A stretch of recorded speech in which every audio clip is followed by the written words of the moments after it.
Welcome to the membership meeting for June 23rd, 2023, hosted at the fair, the 32nd annual. We are just delighted to have you here and so many loyal people who have stuck with the MREA all these years, and there's much more to do, and we're going to keep doing it. So this year we're doing something we've never done before. We're running a 5K race and a 1K race.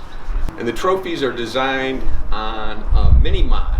I wanted to give him his own mini mod award. Come on up and get it. Just for being me, I guess. Hold on. Let me read it out. So it's the Executive Director Extraordinaire Award, presented to Nick Hylla in appreciation for your ongoing service as the MREA Executive Director from 2011 to Infinity. Infinity. All right.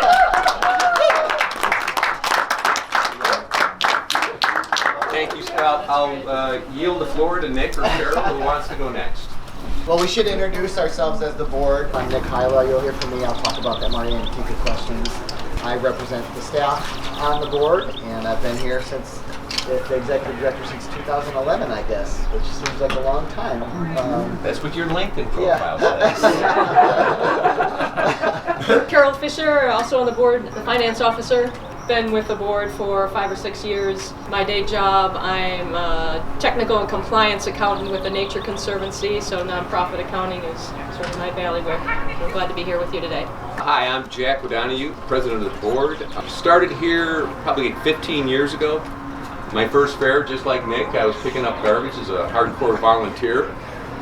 And I looked around and I had a flash forward, and it was a good flash forward. You know, I just kind of saw good things coming out of this place. And it truly has for me. It's really changed my life for the better, and I feel like I'm contributing to the right side of the planet since I've been in this business, thanks to the MREA. I want to just make a special note about Carol. We couldn't be in better shape in terms of whatever the numbers are, they're accurate. And everything is kept so wonderfully clean, and every board meeting Carol makes a presentation of the financial status of the organization, and it's extraordinary. So thank you very much, Carol. I'm Peter Murphy, the board secretary. I just joined the board in January or February. Prior to that, I worked here for 7.5 years or so. I live in Milwaukee. Got started at the MREA. I was a community organizer in Milwaukee, put together with MREA and the city of Milwaukee a solarized program called Solar River West, and basically helped educate homeowners about solar and help them get a good deal on solar array. And MREA eventually hired me in 2015 to do those programs all over the Midwest, and ended up, I think most recently, with like a total of 20 megawatts on 2,500 properties around all over the Midwest, 6 Midwestern states. So this place means a ton to me, so I tried to join the board and got elected, and here I am, and I plan to continue also indefinitely, hopefully. Hey everybody, my name is John Delury. I use he, him pronouns. I am the senior regional director for an organization called Vote Solar. And Vote Solar is an advocacy organization. We try to write, pass, and then implement good, equitable solar policy. And so we primarily work in Illinois, Michigan, and Minnesota. We're slowly invading Wisconsin, in part at the request of Nick and some other close allies on the ground here. But it's my dream job, and I'm having a lot of fun. I've been there for a few years. I joined the board about a year ago, a little over a year ago. And so the fair last year was my first real exposure to MREA. And I had bumped into some of the amazing Grow Solar programs. I had encountered some of their policy leadership in parts of the Midwest. But coming here last year left me speechless. I could not believe this place and this gathering of people to share ideas and to try to ideate what that climate just future looks like. So I felt very, very excited to be on the board last year and very excited to return. And I brought a few friends with me, and I think I'm just going to keep trying to amplify that presence because it's such a special place. So thanks all. Good morning everyone. I greet you with the Islamic greeting. Assalamu alaikum. Peace be with you. So I'm Hylla Alkaf. I'm the founder and director of Wisconsin Green Muslims, which is a grassroots environmental justice group that connects faith, environmental justice, sustainability, and healing through education and service. We are in our 18th year in service here in Wisconsin. We're a small group statewide, mostly volunteer work.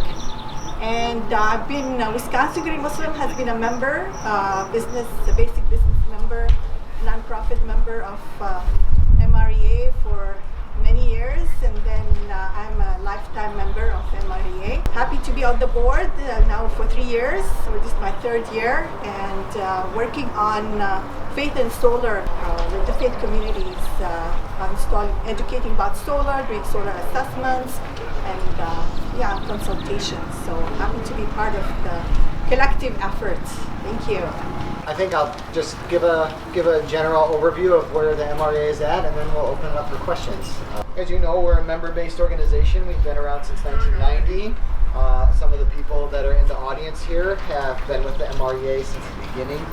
We were organized as a response to the first Gulf War, and the concept of creating a domestic clean energy economy to reduce our reliance on fossil fuel has organized and motivated all of the people that attend this fair and that work at the MREA. It's interesting because it's never probably been, in my lifetime anyway, a bigger global issue than it is right now. And we might not even fully recognize in some ways how big of an issue it is, but if you think about the world today, for the last 3 years, there are more people on the planet in forced migration than ever in human history.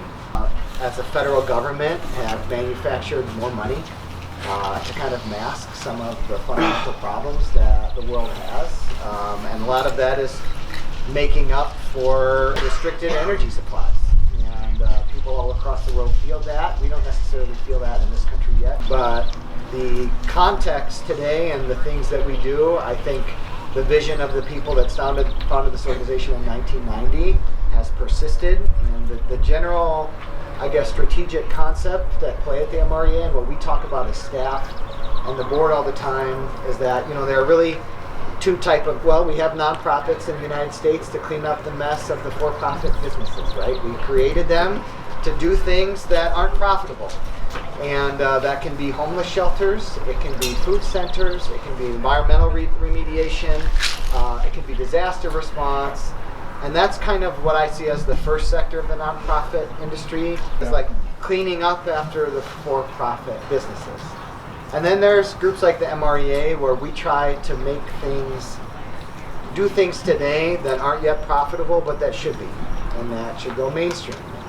It started with solar, and now solar is the cheapest electricity in the utility system, along with wind, battery storage, electric vehicles, and then the whole sustainability mindset and broadening beyond just energy to think about how we live our lives, and that's encompassed in this kind of like conservation and efficiency, which is really the first part, right? It's treating energy as a scarce and valuable resource. And so today, I think the context is really interesting because the federal government just passed 3 sets of legislation: the CHIPS Act, Bipartisan Infrastructure Law, and Inflation Reduction Act. And those 3 bills are set to spend more federal money on energy infrastructure over the next 10 years than we did in the previous 30 years combined. And the interesting thing in my mind about that is not that we can just shoot the money gun at something, because we're getting less and less, I would say, astute, good, effective at making good on policy. So there's a lot of work to do. But the interesting thing about some of the spending, especially in the Inflation Reduction Act, is I think 2 things. The first, the Inflation Reduction Act recognizes that energy of the future is different than energy of the past. And that in the past we built a few small machines and a bunch of poles and wires, and those big machines, those few big machines sent electrons to all of our hundreds of millions of small devices. And today's grid is more about putting little electrical generating machines right where the load is.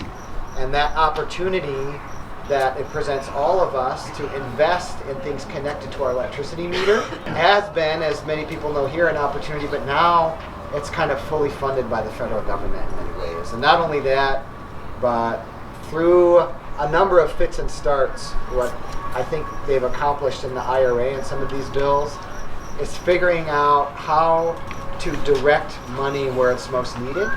And a lot of that comes through this environmental justice community lens. So thinking about census tracts with high unemployment, with high poverty, and how we can use this next decade of energy infrastructure investment to direct opportunity towards most needed in the country.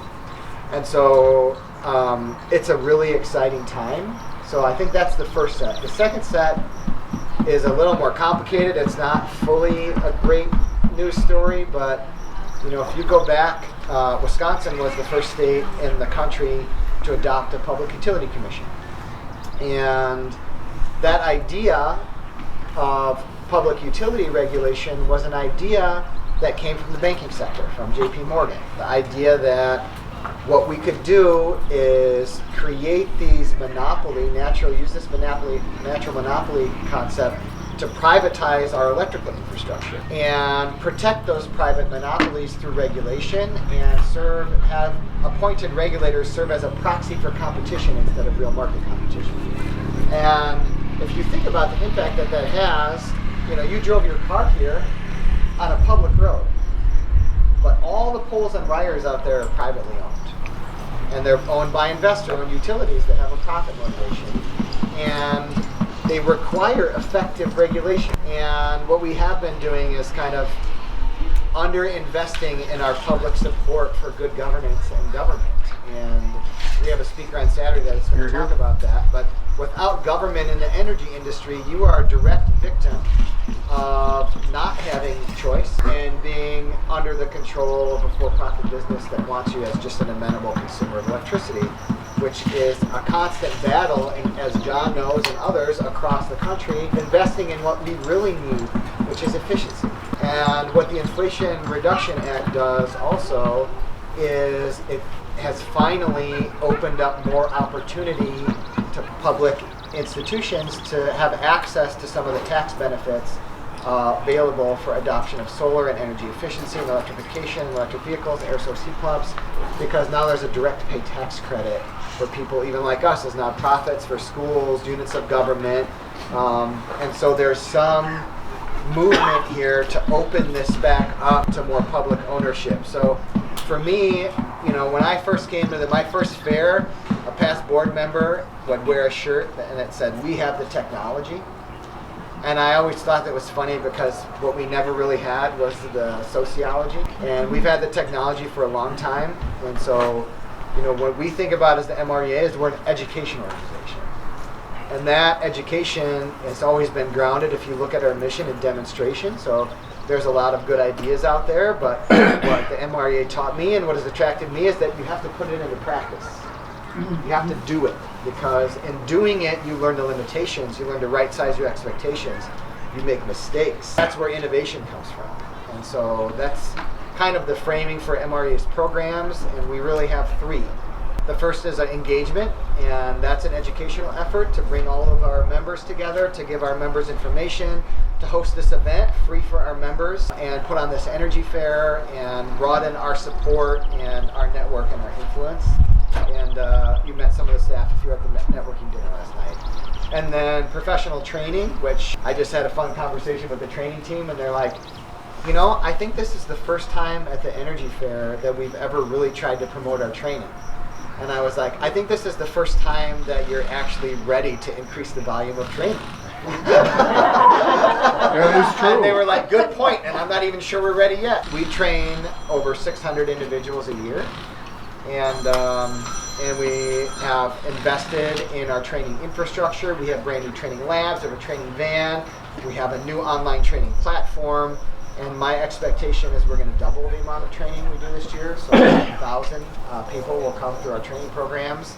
And as you are all aware, if you look at kind of limiting factors, if you want to see this distributed, electric, efficient future where we treat what have typically been ratepayers without choice as real participants in a grid, and we use our assets to not only reduce our electric bill, but make the distribution smart and manage load and reduce the amount of big assets we have to invest in and pay off in the future, we need a workforce to do that. And one of the challenges in the Midwest has been that we want to pretend we're California.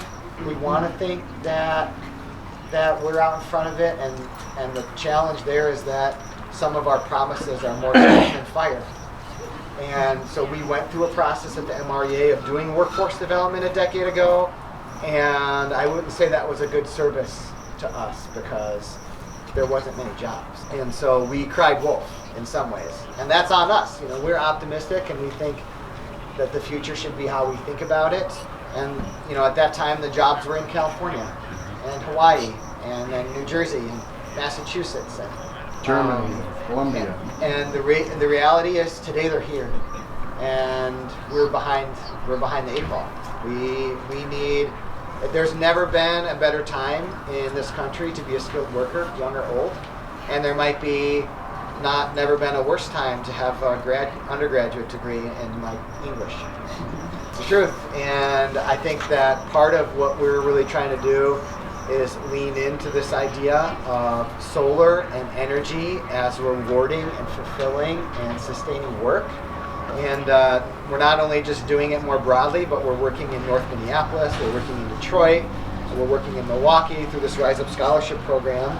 And we funded over 90 scholarships for individuals from areas of depressed census tracts with high unemployment to get free training at the MREA. And so this is our scholarship campaign. And you guys MREA members have committed more than $50,000 towards that effort.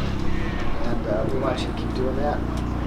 Because we're very efficient. As Jack said, Carol makes sure, we've had now 2 straight years, we go through this organizational colonoscopy called the audit.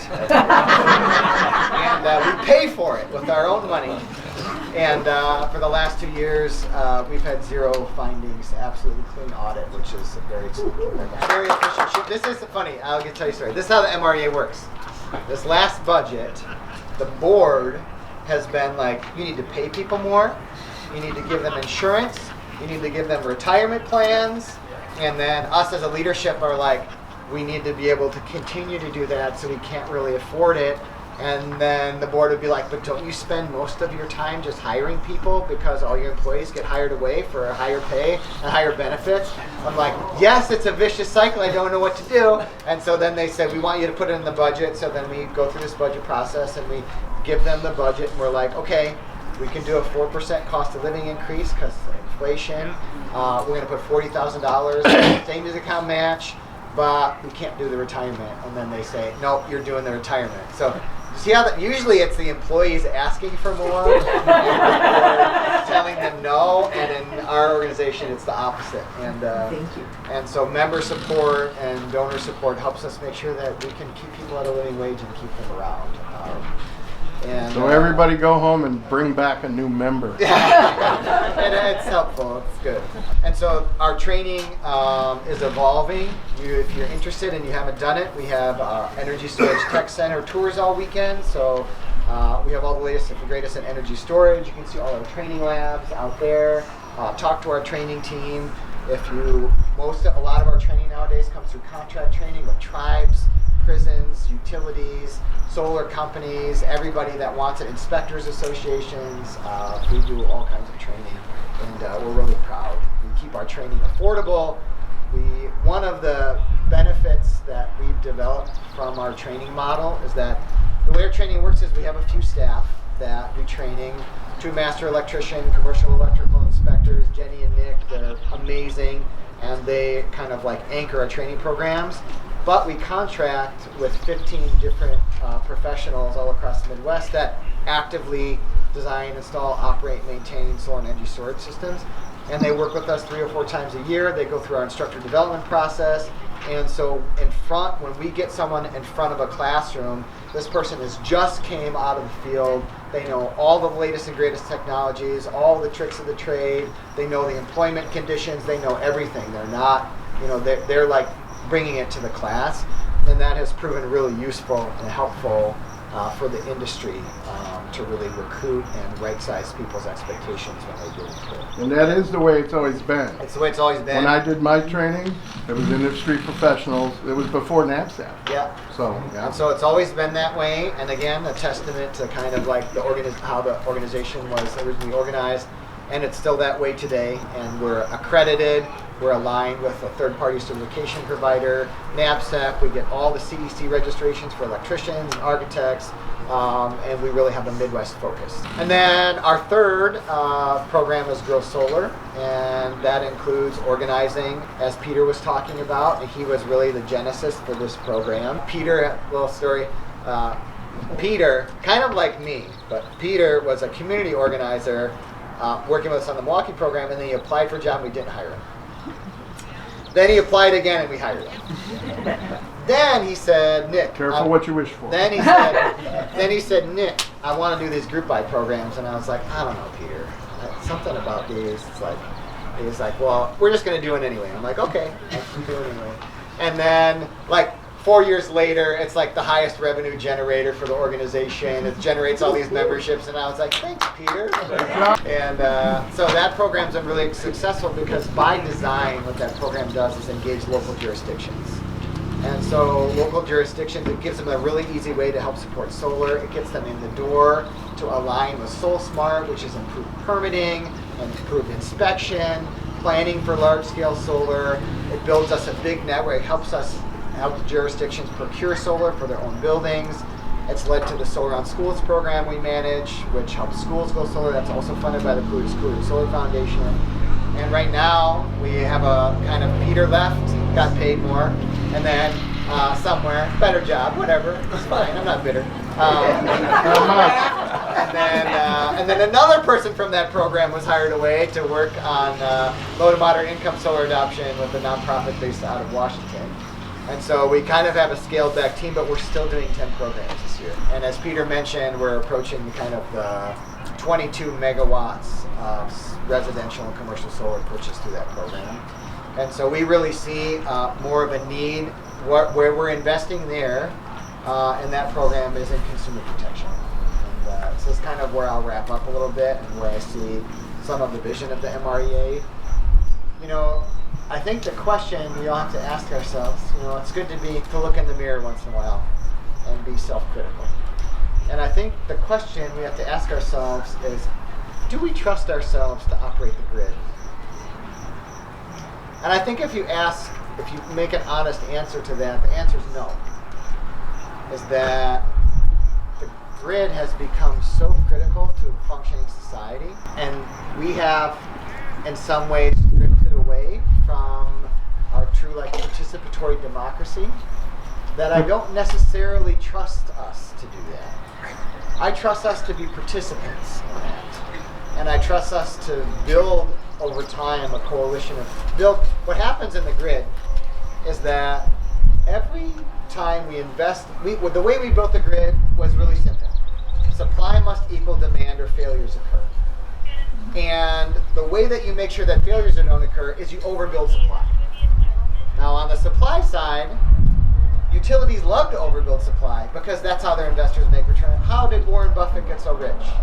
It's not because he's brilliant, it's because he invests in utility companies that have a protected rate of return.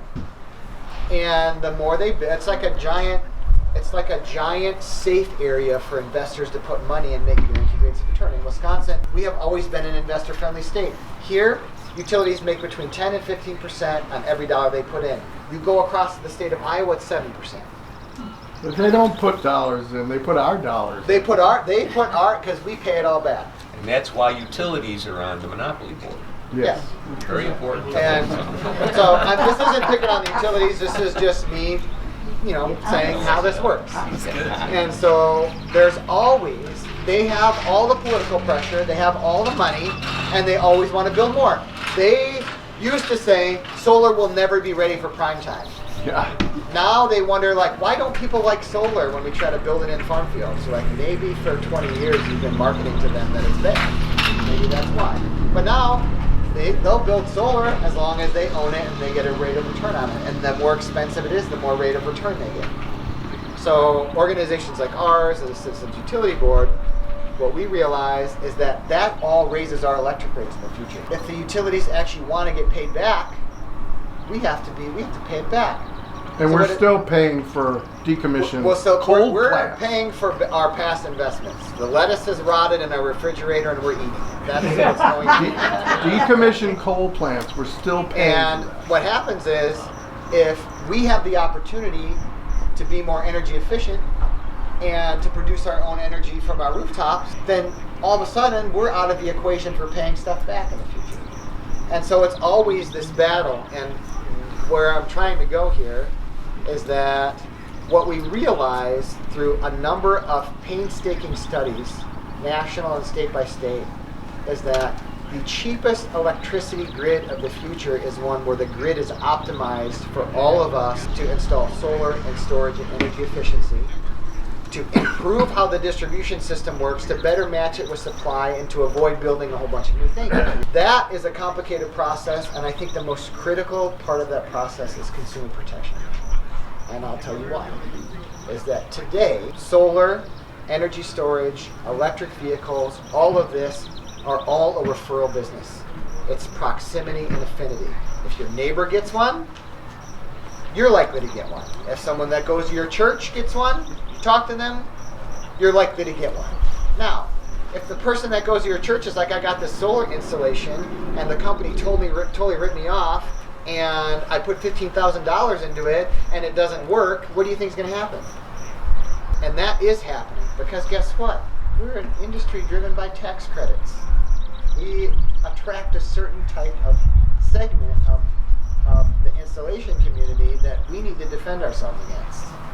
And so for us, I think in this Grow Solar side, the future has to be more consumer education, more consumer protection resources. We need to police ourselves. We need to realize that not all companies should be elevated just because they're a solar company. And let me also say something. Guess what? If you are a believer in climate change and you think that solar is the best thing ever and price isn't your utmost concern, you're kind of a sales target.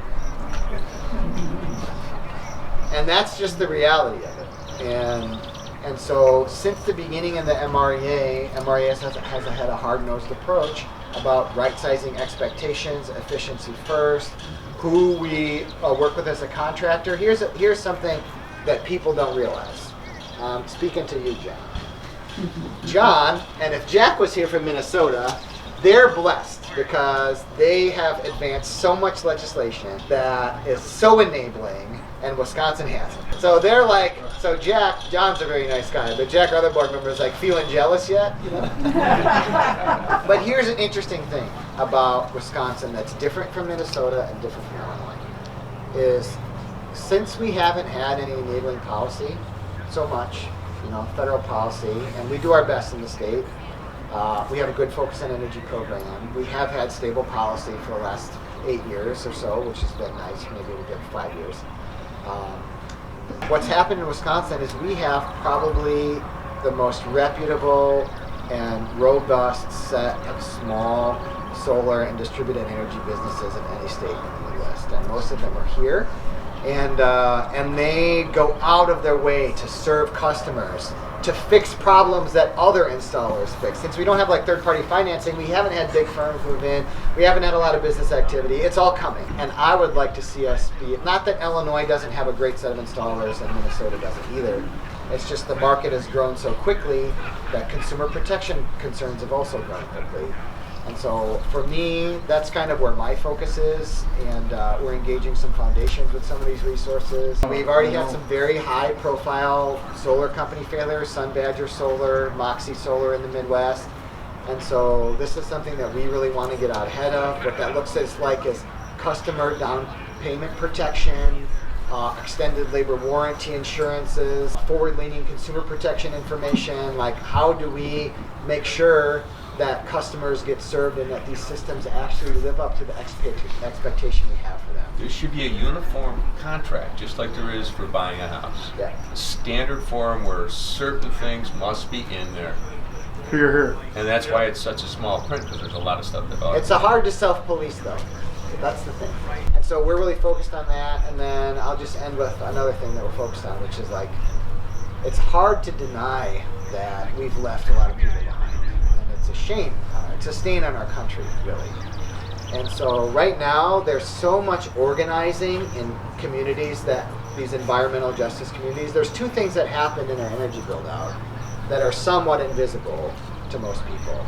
The first is, back in the early 1900s, we did this process in the northern states called redlining, where first thing that communities did, Minneapolis did this, Milwaukee did this, is they put racial covenants on property deeds that restricted anybody but Caucasian people, whatever even that means, building in certain parts of the city. And what that also did was made the parts of the city that were non-white cheaper to put energy infrastructure in. And so today, those parts of the city have higher rates of asthma, higher rates of cancer, lower property values. You can imagine that's where we put all of this fossil fuel burning energy infrastructure. Other thing that happened is it depressed incomes. And so those areas also have a higher energy burden, which means they pay more of their annual income for energy costs. And so this is something that I know Vote Solar is really passionate about. I know Hylla works on, and that we really care about. And so that's, the most important thing that you can do for people in need is not overpromise. And so what we have to offer is training, and that's why we have this Rise Up Scholarship Program. So that's it. I'm done. Thank you so much. We'd gladly take your questions. I got two questions. The first one is you changed your membership structure or something, so I don't think I can get Mother Earth free as an empowered member. I've been an empowered member for a long time. But anyway, you've changed your structure now. Is that to kind of finance you better?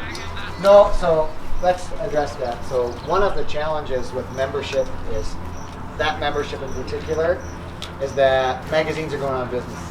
Yep. So it's really hard to keep, and nobody wants magazines, so I'm glad. I get Mother Earth News too, but I just subscribe to it. And so that's always been hard to manage, because every magazine that we have is like, hey, we're not printing magazines Yeah, anymore. they're going, everybody's digital now. Yeah, and Newspapers too. And for us, Yep. what the problem with our membership that we solved was that what we wanted is one member, one vote. And so when we started thinking about that, and we wanted it to be as affordable as possible to be a member, and so we went through a process to be like, what is the most valuable thing that members get? And that's getting the fare for free.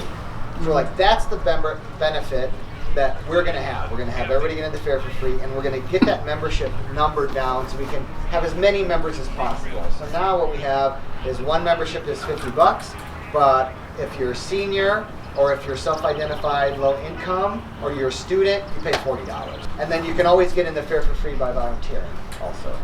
And then what we've done is say, okay, now you want other things? Well, here it's a la carte. So you want to do all this other stuff, and for us, what that did was, I think what we're trying to do is make our membership more accessible. So I know it's tough. We're going to come out with some new business member benefits too, which is going to be a little interesting, because now it's going to be a business member benefit. A business membership is one price, and then if you want to sponsor the fair or be in our online business directory, all this stuff, it's all these power up benefits to a membership. And so, Are you going to have a separate nonprofit now? Yep. And so right now we're really trying to. It's interesting, because as a membership association, this is about as much as we do in person with our membership. It's not like we're a business association where we caucus and we say, what are your business interests and how do we make them represented? We're kind of a membership association where your membership dues are like donations, and then we communicate with you and give an opportunity to vote and all of that stuff. And so what we're kind of preparing for is to have a more robust and cleaner membership. One member, one vote, one price, in case we really want to start leveraging our association for greater things. And so that's... Okay, my next question is on waste to energy. Where is solar? Can we harness the sun so that we can get high temperature with solar to convert waste to energy and reduce our landfills? Right? I follow this a little bit. Canada, as kind of many provinces in Canada, have invested in waste to energy. And there's Canadian companies that have been working with U.S. jurisdictions to adopt it. So if you look at Milwaukee has a proposal. Detroit, there's a number of places in the West. The problem with those is that people organize against them as if they were coal plants in the community. And so they're very hard to cite because they're not zero emission concerns. You know, they have a pollution concern associated with them. And so I think it's an intriguing idea, but I mean, we do need baseload power. Those do provide that. And if any other board members have thoughts, I don't know if you guys deal with any of those issues. But I follow it because I did a tour in Quebec and went and visited a company that did that and visited their site. And they were optimistic about the United States, but I've seen many proposals just fail because communities don't want them. So there's concentrating solar thermal plants that do that. But the reality is right now that if you look at the highest value, least cost renewable infrastructure, and I'm not saying that there aren't plenty of challenges here, it's wind and solar and transmission build out nationally and investing in the distribution system and load reduction locally. And so some of these proposals, the interesting thing about the infrastructure bill and the Inflation Reduction Act is the infrastructure bill doesn't necessarily do enough for transmission, but it does a couple things to help facilitate. And then the Inflation Reduction Act, the production tax credit that's associated with that is applied across all carbon neutral technologies. So you could have a coal plant with carbon capture, it would qualify for the tax credit. You could have a garbage incinerator that could qualify for it, a nuclear plant that could qualify for it, and a lot of like natural gas with carbon capture. And so the interesting thing now is in the market is to see some of these things that rise at the top. They have to be cost justified. The investors have to be able to make money. You know, we have in an energy market, there is no central authority. We are not Xi Jinping's China, right? This is a choose your own adventure by utility territory type of situation. And so I think it's going to be very curious to see what types of projects rise to the top. Will we see hydrogen? Green hydrogen, gray hydrogen, red hydrogen, all the different hydrogens. Will we see a hydrogen economy? Will we see a new generation of nuclear reactors? Will we see concentrating solar thermal? I think all of this is what makes this time really exciting, and like these are the choices that all of the utilities and states really have before them. The other thing is really the issue of the carbon capture. They want to collect all this carbon dioxide from fossil plants for making ethanol and fertilizer and bring it down in a pipeline. If you have a rupture, which they did in Mississippi, this is heavier than air, it just flows across. So I'm really dubious about carbon capture. Yes, we are against carbon capture and storage. Environmental justice issues, environmental justice communities are standing against these new federal funding that's supporting these projects. The most harmful effects are for those communities, environmental justice communities, and we're standing against those, against anything that can promote more fossil fuels. These are all just promoting more fossil fuel projects. They're not stopping them. And who's most affected? It's not just carbon dioxide, it's the co-pollutants and cumulative impacts of all that. And so definitely we've seen so much impacts on marginalized communities, and we are very, very watchful and voiced our concerns. And we're still going to voice our concerns against all these new technology projects. Yeah, unfortunately, it's really heavily subsidized, the downside of the Inflation Reduction Act. And so, we have a pretty easy rule of thumb at Vote Solar, and it's just no combustion, right? Like, we envision a future where we have wind, solar, storage, and it's a distributed mix of decentralized resources and utility scale resources to have a co-optimized grid that saves everybody a bunch of money, like Nick already said. And in Illinois, we are in some ways fortunate to have a fairly robust existing nuclear fleet. It's about 40% of Illinois' power, and that does solve the baseload question for now. And so we tend to imagine keeping some of those existing nuclear resources online, but we're very dubious about the future. Anytime you look at that 80% to 100% renewable or clean curve, people just throw nuclear in the mix as the catch-all solution to that final stretch. And we don't know if that tech will ever emerge. And so we're putting our eggs in the baskets of wind, solar, and storage, possibly some green hydrogen for heavy industry and the very difficult to decarbonize sectors. But we stand with our partners who are wholesale against carbon capture and sequestration because they're pie in the sky, right? These are mirages of what the equitable clean energy future could be.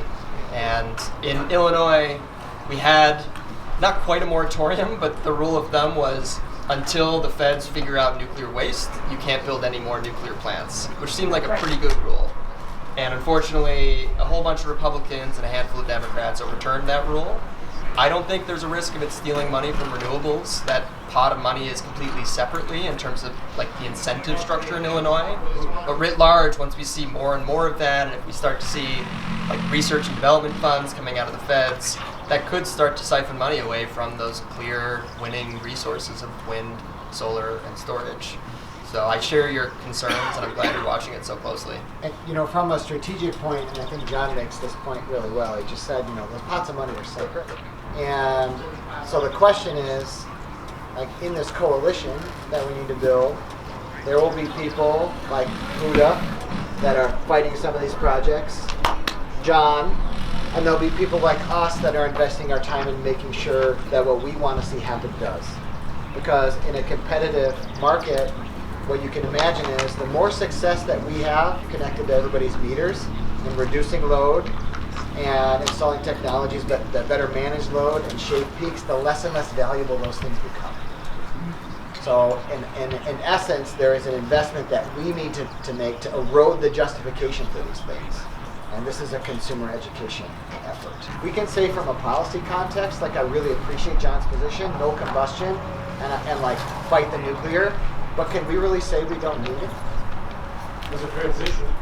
For now. I mean, if you think about this idea of electrifying everything, if you look at the DOE Solar Future Study, it's not only about electrifying, like being more efficient with the electricity that we have, it's like, look at the parking lot. 90% of those cars still combust fossil fuel. Imagine if we had to charge all those. 90?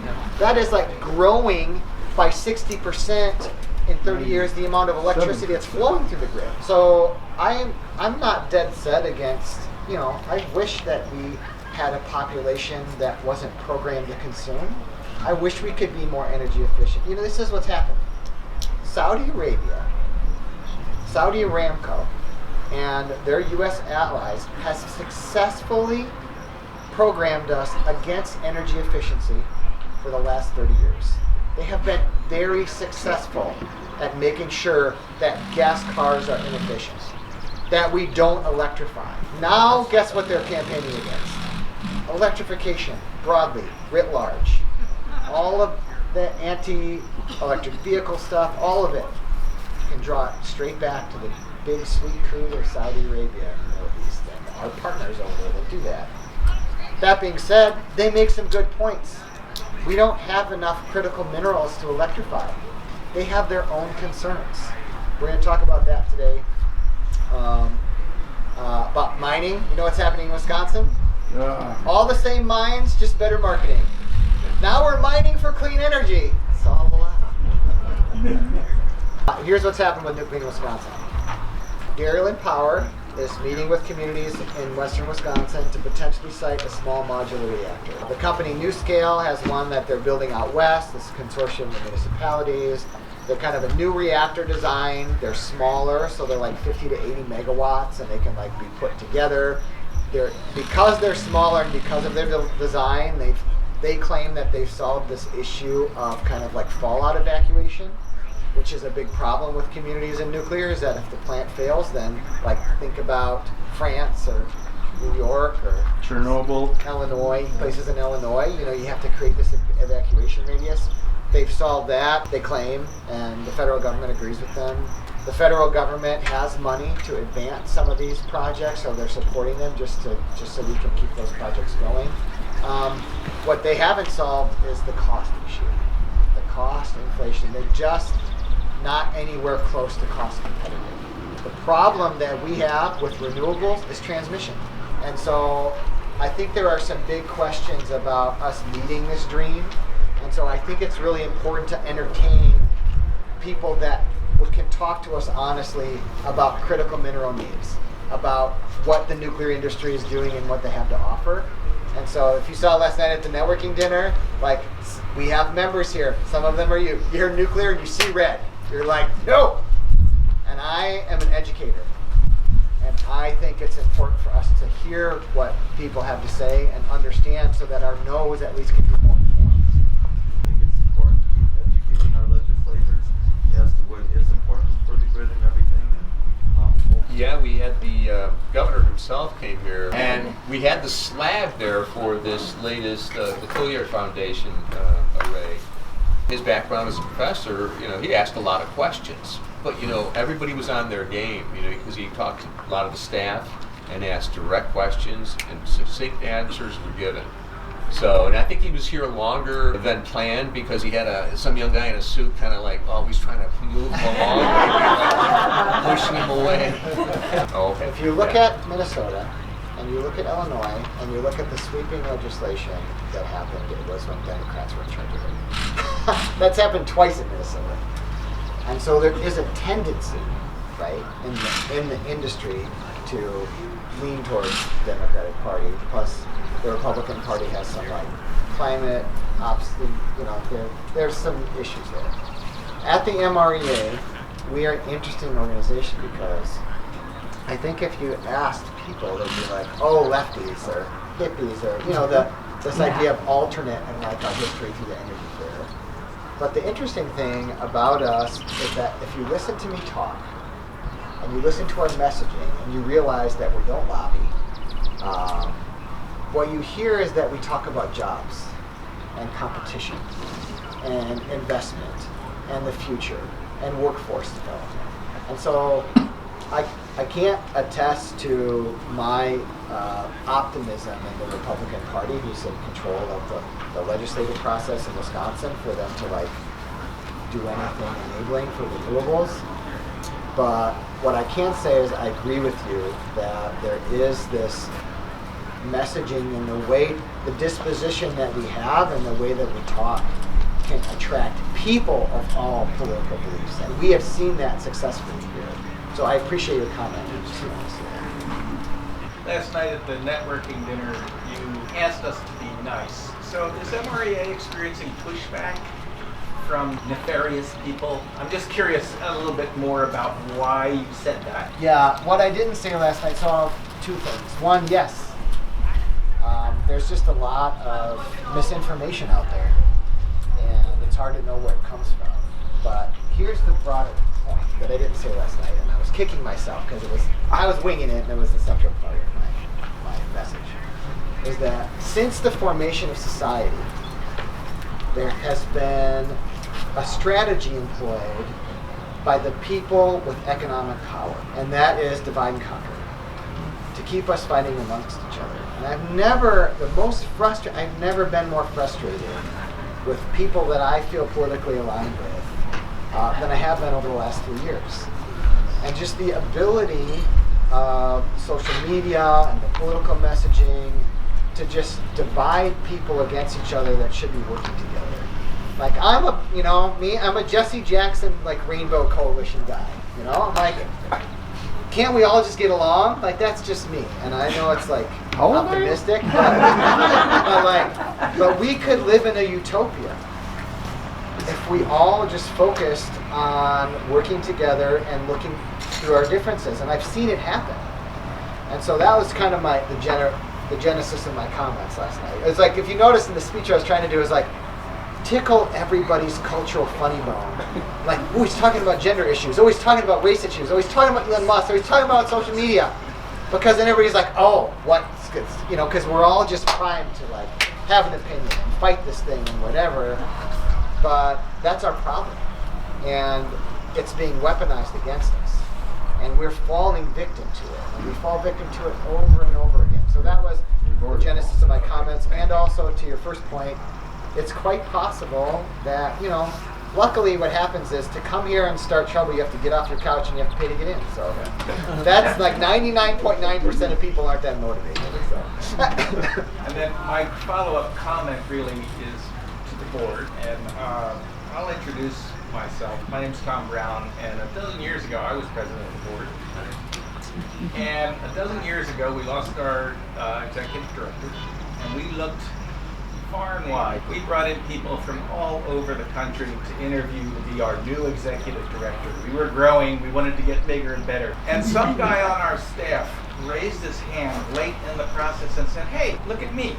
That was the smartest thing that we as a board have done, and watching this organization since that time, hearing Nick talk now, hearing you talk about supporting the staff with more living wage, all of that, I'm just so heartened, because I've watched this organization morph and change and grow, and Nick, you just have a knack to keep your ear to the ground somehow and see what's coming. It was like a couple days before the fair, and Tom was involved in this, and they're like, hey Nick, we're not going to offer, we offered someone else a job. And we did it because you're still here, but we think they're going to say no, so if they do, would you take it? That sounds like it's Tom. very transparent. And I was like, That's vintage Tom Brown. I was like, you're not very good at your job. But I also see another board member, Jane. You want to come up here? Yay! My name is Jane McCurry. I'm the Executive Director of Clean Fuels Michigan, which is a trade association for electric vehicles and alternative fuels. So I'm really excited to bring that transportation expertise and Michigan roots to the board of MREA. I think I'm one of the newest board members, but I actually live in Wisconsin, so don't tell my Michigan friends that. Just Stoughton, so it's nice to be around familiar faces. I'm Carol Fisher. I'm the finance officer on the board. Volunteer. We're volunteers. Nick is our only paid staff person among us. So member just like all of you, but also on the board of directors. So I brought a couple of props. But first, I want to make sure to say thank you to all of you for not just being members. Many of you I know have been here from the beginning of the organization. I recognize people who are here at the fair year after year. We could not put on the fair without our members. For one thing, as a finance officer, I'll say we couldn't afford to put on the fair without a lot of volunteers. But even if we could afford to put it on, I think we couldn't afford to, we wouldn't be able to train people. We wouldn't get them up to speed. You all come back year after year and you know how things run and you know how they work. And so thank you very much. We couldn't do it. I mean, it's our organization, right? We're the members. It's ours. This is our baby. So thank you for all of that. And I've got some old-timey props I want to show you. But first, I'm going to tell you, I was thinking recently about how I first got involved with MREA and why I've stayed involved. So my first involvement, I kind of don't remember because it was, I think, 1990-ish. So MREA was just, new. And I think I got a newsletter because there was no internet, there were no emails or, none of that. So I'm pretty sure that I got a newsletter. I've mentioned this before. I became a member and I signed up for the cheapest membership level, which I believe was the newsletter only membership for $7 a year. I think that's what I signed up for because I was super cheap. I had, I was just out of college. I didn't have any money. Yeah, right? I'm frugal. I'm the accountant, right? My friends and I were all into the 20th anniversary of Earth Day in 1990. It was super cool. I really thought renewable energy was amazing, and as I was becoming more aware of who I was and what my values were and what I thought was important in the world, I saw MREA as that thing. They were doing cool stuff, and that's really all I knew at the time. So my first old-timey prop to bring out. So it's a journal, and the first page it says, "My Goal Dream Book." Pretty hokey, I know, geeky. Got all kinds of crazy goals. It starts out in 1991. What I'm going to read for you from an entry from August 13, 1994, my goals. All right, so I'm, early 20-something at that point. I've got academic goals, I have professional goals. So here's my one goal I'm going to read you. House with solar panels. 1994.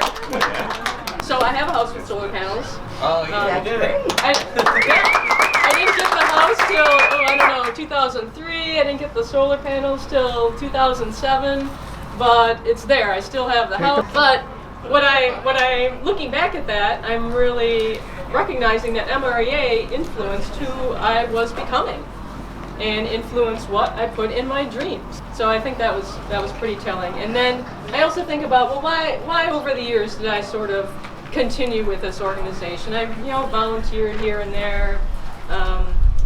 I remember making my first non-membership donation to MREA when I donated to build that thing. When we were doing the capital campaign for that building. And I remember that may have been just about one of the first charitable contributions I made as an adult, outside of membership and such. I didn't come from a family that gave to charities, or I didn't have that kind of history of philanthropy, but that was kind of my first start on making donations to MREA, and it's, there it is. And I think about why that was important to me, and I think it's because MREA is doing the things that, they're making the changes that I want to see in the world. They're doing it. You heard Nick talk about it. We're doing it. And I think that's what has kept me engaged and kept me going all these years. So that brings me to my second old-timey prop. Do people have these anymore? Palm Pilot? It's a checkbook. Like a paper checkbook. Oh, yeah. I know. You can scan and make a donation on here. I realize that I haven't written one of these to the MREA yet this year, and it's June, so I'm making my donation today. And another thing, you mentioned it earlier, one of the most important things that we can do as members is bring our friends. Mm-hmm. And John brought all of his friends. I've got 13 people coming this year. Yeah, you bring your friends and invite them in, because the one way that we really grow this organization, both from sort of effectiveness but also financially, is invite another member in.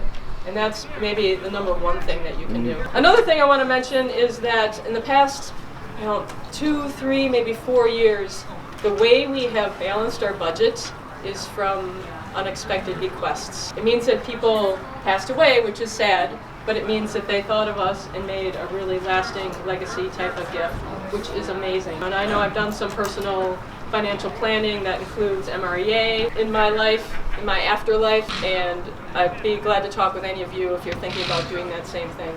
But mostly thank you to all of you. Thank you for coming out early on Friday morning of the fair to attend this member meeting and really enjoy the event today. Keep changing the time.